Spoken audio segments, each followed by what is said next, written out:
সালামু আলাইকুম।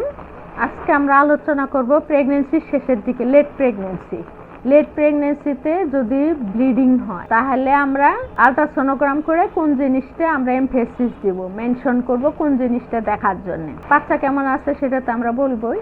তাহলে আমাদের লেট প্রেগন্যান্সিতে সাধারণত যে ব্লিডিং হয় সেটা 35% কারণ হলো যে গর্ভফুলটা স্বাভাবিক পজিশনে থাকে না। এটা যদি জরায়ু হয় সাধারণত গর্ভফুলটা এরকম উপরের দিকে থাকবে। সেটা জরায়ুর ওয়ালের সামনেও হতে পারে, পিছনের ওয়ালেও হতে পারে, অথবা এরকম উপরে হতে পারে। এটাকে ফন্ডাল এরিয়া বলে। এটা নর্মাল সিচুয়েশন। গর্ভফুলটা সাধারণত এই পজিশনেই থাকে।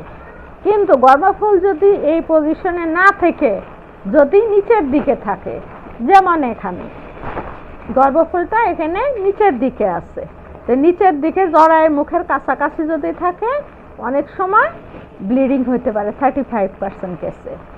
আবার দেখা যায় যে গর্ভফুল ঠিকই পজিশনে আছে, গর্ভফুল নর্মাল পজিশনে আছে, কিন্তু নর্মাল পজিশনে থাকার পরেও সেটা একটু সেপারেশন হয়ে গেছে, সেই জন্য ব্লিডিং হয়েছে। সাধারণত আমরা কি বলছি যে ডেলিভারির 3টে স্টেজ। প্রথম ধাপে শুধু জরায়ুর মুখ খুলবে, দ্বিতীয় ধাপে আমার বাচ্চাটা ডেলিভারি হবে, তৃতীয় ধাপে আমার গর্ভফুলটা ডেলিভারি হবে। কিন্তু যদি আমার গর্ভফুলটা আগেই যদি সেপারেট হয়ে যায় তাহলে কি হবে? ব্লিডিং হবে।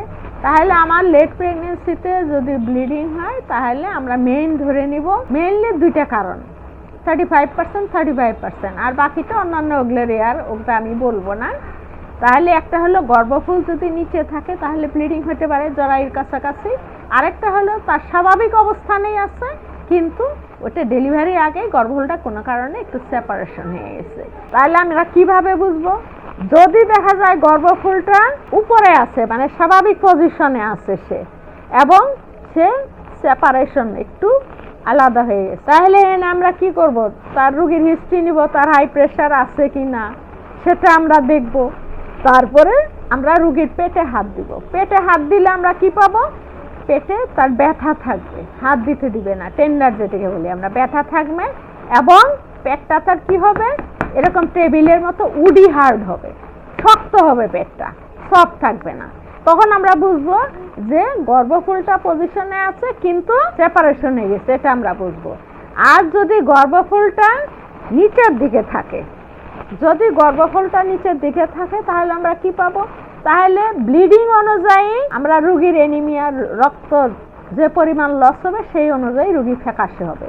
কিন্তু যদি গর্ভফুল নিজের পজিশনে থেকে, নর্মাল পজিশনে থেকে ব্লিডিং হয় তাহলে কিন্তু আমরা ব্লিডিং এর পরিমাণটা অ্যাসেস করতে পারবো না, কারণ ওই ব্লিডিংটা নিচে দিয়ে বার হবে না সহজে।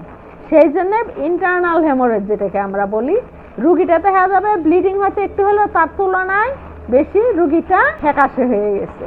আর যদি আমার গর্ভফুলটা নিচে থাকে তাহলে আমরা পেটটা যদি পরীক্ষা করি তাহলে পেটটা পাবো নরম, বাচ্চার হার্ট সাউন্ড ইজিলি বোঝা যাবে। এবং এই গর্ভফুলটা যদি নিচে থাকে তাহলে জরায়ুর মুখের কাছে, এরকম মুখের কাছেও থাকতে পারে, আর একদম অনেক সময় এরকম জরায়ুর মুখটা গর্ভফুল দিয়ে ঢেকেও থাকতে পারে, এরকম, এই যে গর্ভফুল দিয়ে জরায়ুর মুখটা এরকম ঢেকে থাকবে। এটা বেশি ডেঞ্জারাস, এটাকে সেন্ট্রাল প্লাসেন্টা প্রিভিয়া বলে। এটা খুবই এটা মা বাচ্চা দুইজনের জন্য খুবই ক্ষতিকর। তাহলে আমরা আল্ট্রাসোনোগ্রাম ফাইন্ডিং, এটা আমরা ক্লিনিক্যালি দেখলাম। তাহলে আল্ট্রাসোনোগ্রাম ফাইন্ডিংসে আমাকে উল্লেখ করতে হবে কি, আমাকে কি চাইতে হবে যাতে আমার সোনোলজিস্ট ওটা সাপ্লাই করতে পারে আমার একদম এডিকুয়েট রিপোর্টটা। যদি আমার সুযোগ থাকে আমি ফোকার সাথে দেখলাম, আর যদি সুযোগ না থাকে আমাকে ওই পয়েন্টগুলো মেনশন করে দিতে হবে, কি আমাকে দেখে দিতে হবে। তাহলে প্লাসেন্টা যদি লোয়ার সেগমেন্টে থাকে, নিচের দিকে থাকে, তাহলে সেটা কতটুকু কাছে, জরায়ুর মুখটাকে সম্পূর্ণ কভার করছে তা সম্পূর্ণ কভার করে নেয়, জরায়ুর মুখ থেকে কত সেন্টিমিটার দূরে, এটা আমাকে উল্লেখ করে দিলে আমার জন্য সুবিধা হয়, বাচ্চা কেমন আছে এটা সুবিধা হয়। আর যদি দেখা গেল সে নর্মাল পজিশনে আছে গর্ভফুলের পিছনে যদি ব্লিডিং হয়, এটা হলো গর্ভফুল, তাহলে এটা সেপারেশন হবে। যদি দেখা যায় যে 2/3 সেপারেশন হয়ে গেছে তাহলে কিন্তু বাচ্চাটা আর বাঁচবে না, বাচ্চাটা পেটের ভিতরেই মরে যাবে। এবং মায়ের সবচেয়ে একটা খারাপ কমপ্লিকেশন হলো মায়ের যে ব্লিডিং হওয়া শুরু হবে সেই ব্লিডিংটা আর বন্ধ হবে না, ওই ব্লিডিংয়েই মা মরে যায়। সেটাকে আমরা বলি ডিআইসি, ডিসিমিনেটেড ইন্ট্রাভাস্কুলার কোয়াগুলেশন, যে মার তখন বাচ্চার মায়ের রক্ত জমাট বাঁধার ক্ষমতাটা নষ্ট হয়ে, তাহলে প্লাসেন্টাল পিছনে যে হেমোরেজ, এতে মার জন্য বেশি ডেঞ্জারাস, একদম লাইফ থ্রেটেনিং।